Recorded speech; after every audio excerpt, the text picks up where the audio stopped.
Mananatili naman sa red zone ng Tacloban dahil sa ESF. Isinisisi dahilan na mataas na presyo ng karneng baboy. Detalye ng balita mula kay Jimmy Angay-Angay, RS32. Maupay nga agad, Jimmy. Nananatiling nasa red zone ng African swine fever ang syudad ng Tacloban, kaya mataas pang presyo ng mga karneng baboy sa mga palengke at meat shop sa naturang syudad. Ito ang sinabi ni Tacloban City Agriculturist Romelo Anadi sa isang panayam. Ang syudad ng Tacloban kasi ang bagsakan ng mga baboy at mga karni sa mga palengke at meat shop kung may mga nakakapuslit.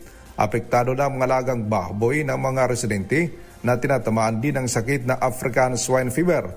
Kung nasa red zone stricto na, hindi nakakapasok ang mga karning baboy at mga baboy para sa slaughterhouse sa Tacloban. Dahil dito, kulang ang supply ng karning baboy at mataas ang demand kaya nasa 350 pesos at mahigit 350 pesos ang kada kilo ng karni ng baboy sa syudad.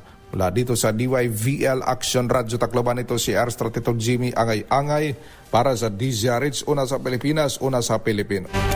Daghang salamat, Jimmy Angay-Angay.